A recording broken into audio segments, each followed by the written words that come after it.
आकाशवाणी गोरखपुर से प्रादेशिक समाचार।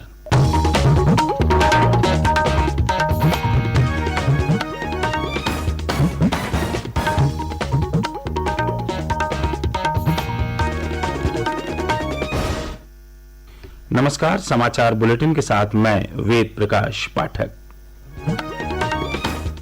पहले मुख्य समाचार।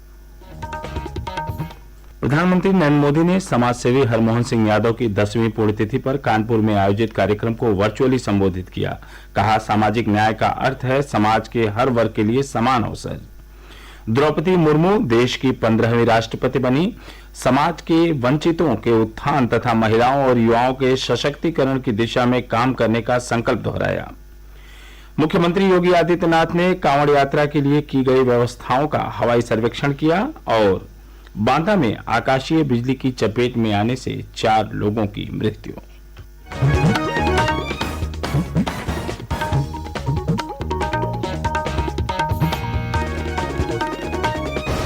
अब समाचार विस्तार से। प्रधानमंत्री नरेंद्र मोदी ने कहा कि सामाजिक न्याय का अर्थ है समाज के हर वर्ग को समान अवसर मिलना। उन्होंने कहा कि दलित, पिछड़ा, आदिवासी, महिलाएं, दिव्यांग जब आगे बढ़ेंगे तभी देश आगे बढ़ेगा और यह सब शिक्षा से ही होगा। प्रधानमंत्री कल समाजसेवी हरमोहन सिंह यादव की 10वीं पुण्यतिथि पर कानपुर जिले के मेहरबान सिंह का पुरवा में आयोजित कार्यक्रम को वर्चुअल माध्यम से संबोधित कर रहे थे। प्रधानमंत्री ने कहा कि आज हमारे लोकतंत्र के लिए बहुत बड़ा दिन है। आज हमारे देश के लिए एक बहुत बड़ा लोकतांत्रिक अवसर भी है। आज हमारी नई राष्ट्रपति जी का शपथ ग्रहण हुआ है। आजादी के बाद पहली बार आदिवासी समाज से एक महिला राष्ट्रपति देश का नेतृत्व करने जा रही है। ये हमारे लोकतंत्र की ताकत का, हमारे सर्व समावेशी विचार का जीता जागता उदाहरण है। प्रधानमंत्री ने कहा कि हाल ही में वैचारिक या राजनीतिक लाभ को समाज और देश के लाभ से ऊपर रखने की एक प्रवृत्ति शुरू हुई है। हमारे यहाँ देश और समाज के हित विचारधाराओं से बड़े रहे हैं। हालांकि हाल के समय में विचारधारा या राजनीतिक स्वार्थों को समाज और देश के हित से भी ऊपर रखने का चलन शुरू हो गया है। कई बार तो सरकार के कामों में विपक्ष के कुछ इसलिए अड़ंगे लगाते हैं क्योंकि जब वो सत्ता में थे तो अपने लिए फैसले वो लागू नहीं कर पाए। अब अगर उनका क्रियान्वयन होता है तो उसका विरोध करते हैं। देश के लोग इस सोच को पसंद नहीं करते हैं। प्रधानमंत्री ने कहा कि यह हर राजनीतिक दल की जिम्मेदारी है कि किसी भी पार्टी या व्यक्ति का विरोध राष्ट्र के विरोध में न बदलने पाए। विचारधाराओं का अपना स्थान है और होना भी चाहिए। राजनीतिक महत्वाकांक्षाएं तो हो सकती है, लेकिन देश सबसे पहले है, समाज सबसे पहले है, राष्ट्र प्रथम है।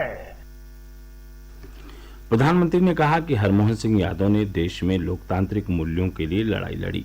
वो यादव समुदाय के प्रिय नेता थे। उन्होंने कहा कि 1984 के दंगों के दौरान हरमोहन सिंह यादव ने कई सिखों के जीवन की रक्षा की थी। श्री मोदी ने कहा कि हरमोहन सिंह यादव ने अपने लंबे राजनीतिक जीवन में राम मनोहर लोहिया के विचारों को कानपुर और उत्तर प्रदेश की धरती से आगे बढ़ाया।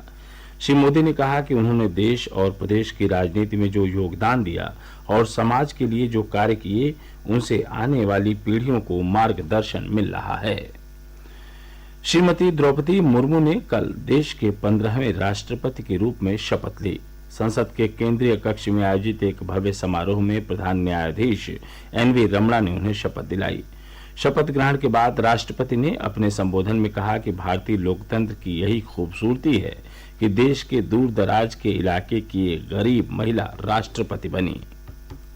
भारत के सर्वोच्च संवैधानिक पद पर निर्वाचित करने के लिए मैं सभी सांसदों और सभी विधानसभा सदस्यों का हार्दिक आभार व्यक्त करती हूँ। आपका मत देश के करोड़ों नागरिकों के विश्वास की अभिव्यक्ति है। मैं भारत के समस्त नागरिकों की आशा, आकांक्षा और अधिकारों की प्रतीक इस पवित्र उत्सव से सभी देशवासियों का पूरी विनम्रता से अभिनंदन करता। राष्ट्रपति ने कहा कि पिछले कुछ वर्षों में महिला सशक्तिकरण के लिए किए गए निर्णयों और नीतियों के कारण देश में एक नई ऊर्जा का संचार हुआ है। उन्होंने नए भारत की भावना और इसके वैश्विक नेता के रूप में उभरने का उल्लेख करते हुए कहा कि दुनिया को भारत से बहुत उम्मीदें हैं। राष्ट्रपति ने कहा कि अमृतकाल, जो स्वतंत्रता के 75वें वर्ष के साथ शुरू होता है, भारत के लिए नए संकल्पों का समय है। उन्होंने कहा कि इन 25 वर्षों में अमृतकाल के लक्ष्यों को प्राप्त करने का मार्ग है सबका प्रयास और सबका कर्तव्य। कारगिल विजय दिवस पर देशवासियों को बधाई देते हुए श्रीमती मुर्मू ने कहा कि यह दिन सशस्त्र बलों के शौर्य का प्रतीक है। राष्ट्रपति ने समावेशी विकास के लिए समाज के वंचितों के उत्थान तथा महिलाओं और युवाओं के सशक्तिकरण की दिशा में काम करने का संकल्प दोहराया। शपथ ग्रहण समारोह के समापन के बाद राष्ट्रपति भवन के प्रांगण में तीनों सेनाओं की ओर से राष्ट्रपति को गार्ड ऑफ ऑनर पेश किया गया। राज्यपाल आनंदीबेन पटेल और मुख्यमंत्री योगी आदित्यनाथ ने द्रौपदी मुर्मू को राष्ट्रपति के रूप में शपथ लेने पर बधाई दी है। प्रादेशिक समाचार आप आकाशवाणी गोरखपुर से सुन रहे हैं। यह समाचार बुलेटिन हमारे YouTube channel AIR news Gorakhpur और ट्विटर हैंडल AIR News_GKP पर भी उपलब्ध है। मुख्यमंत्री योगी आदित्यनाथ ने कल पश्चिमी उत्तर प्रदेश में कांवड़ यात्रियों के लिए की गई व्यवस्थाओं का हवाई सर्वेक्षण किया। उन्होंने हेलीकॉप्टर से बागपत, शामली, मुजफ्फरनगर और मेरठ में कांवड़ियों पर पुष्प वर्षा भी की। श्री योगी ने अधिकारियों को निर्देश दिया कि कांवड़ यात्रा के दौरान भक्तों और आम नागरिकों को कोई समस्या नहीं होनी चाहिए। प्रदेश विधान परिषद की रिक्त हुई 2 सीटों पर उपचुनाव के लिए अधिसूचना कल जारी हो गई। मुख्य निर्वाचन अधिकारी अजय कुमार शुक्ल ने बताया कि नामांकन 1 अगस्त तक दाखिल किए जाएंगे। 2 अगस्त को नामांकन पत्रों की जांच की जाएगी और 4 अगस्त तक नाम वापस लिए जा सकेंगे। उन्होंने बताया कि मतदान 11 अगस्त को होगा और उसी दिन शाम 5 बजे से मतगणना की जाएगी। विधान परिषद सदस्य अहमद हसन का निधन हो जाने तथा ठाकुर जयवीर सिंह द्वारा इस्तीफा दिए जाने के कारण इन सीटों पर उपचुनाव कराए जा रहे हैं। आगामी 13 से 15 अगस्त तक हर घर तिरंगा अभियान के तहत लोग अपने घरों पर राष्ट्रीय ध्वज तिरंगा फहराएंगे। प्रदेश में कई स्वयंसेवी संस्थाएं हर घर तिरंगा अभियान का संदेश जन जन तक पहुंचा रही हैं। गोरखपुर की बरकत वेलफेयर सोसाइटी के युवा भी हर घर तिरंगा अभियान को सफल बनाने के लिए लोगों से संपर्क कर रहे हैं। संस्था के वॉलंटियर देवांश अग्रवाल ने कहा, हर घर तिरंगा के राष्ट्रीय अभियान से जुड़ना हमारे लिए गौरव का विषय है। बरकत वेलफेयर सोसाइटी गोरखपुर ने इस बात का संकल्प लिया है कि हम अधिक से अधिक लोगों तक इस अभियान को पहुंचाएंगे और हम ये सुनिश्चित करेंगे कि 13 से 15 अगस्त के बीच गोरखपुर के हर घर पर तिरंगा फहरे। इस अभियान को सफल बनाने के लिए हमारे वॉलंटियर्स दिन रात निरंतर प्रयास कर रहे हैं। हर घर तिरंगा अभियान के लिए हमने स्कूलों और कॉलेजों में ड्राइंग कॉम्पिटिशन और सेल्फी कॉन्टेस्ट भी ऑर्गेनाइज किए हैं।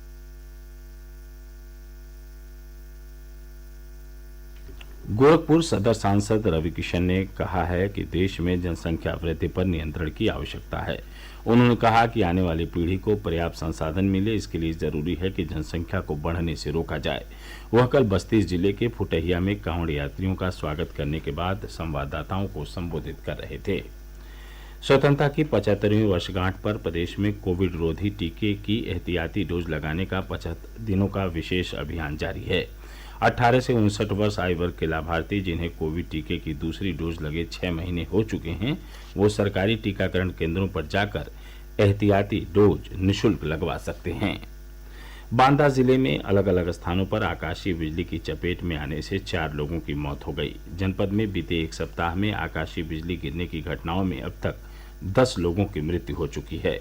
चित्रकूट, महोबा, कानपुर, मऊ और गाजीपुर में भी आकाशीय बिजली गिरने से जनहानि के समाचार हैं। मुख्यमंत्री योगी आदित्यनाथ ने दैवी आपदा से जान गंवाने वाले लोगों के प्रति गहरी संवेदना व्यक्त की है। उन्होंने दिवंगतों के परिजनों को तत्काल 4-4 लाख रुपए की सहायता राशि देने के निर्देश दिए हैं। सुल्तानपुर जिले में एक ट्रक ने वाहनों की चेकिंग कर रहे ARTO दल को रौंद दिया, जिससे एक चालक और एक सिपाही की मृत्यु हो गई। घटना आज तड़के कादीपुर सुल्तानपुर मार्ग स्थित गोसाईगंज थाना क्षेत्र के उघरपुर चौराहे के पास हुई। घटना को अंजाम देकर ट्रक चालक कुछ दूरी पर ट्रक खड़ा कर फरार हो गया। और अंत में इस बुलेटिन के मुख्य समाचार एक बार फिर। प्रधानमंत्री नरेंद्र मोदी ने समाजसेवी हरमोहन सिंह यादव की 10वीं पुण्यतिथि पर कानपुर में आयोजित कार्यक्रम को वर्चुअली संबोधित किया। कहा, सामाजिक न्याय का अर्थ है समाज के हर वर्ग के लिए समान अवसर। द्रौपदी मुर्मू देश की 15वीं राष्ट्रपति बनी। समाज के वंचितों के उत्थान तथा महिलाओं और युवाओं के सशक्तिकरण की दिशा में काम करने का संकल्प दोहराया। मुख्यमंत्री योगी आदित्यनाथ ने कांवड़ यात्रा के लिए की गई व्यवस्थाओं का हवाई सर्वेक्षण किया और बांदा में आकाशीय बिजली की चपेट में आने से 4 लोगों की मृत्यु। इसके साथ ही प्रादेशिक समाचारों का बुलेटिन यहीं समाप्त हुआ। नमस्कार।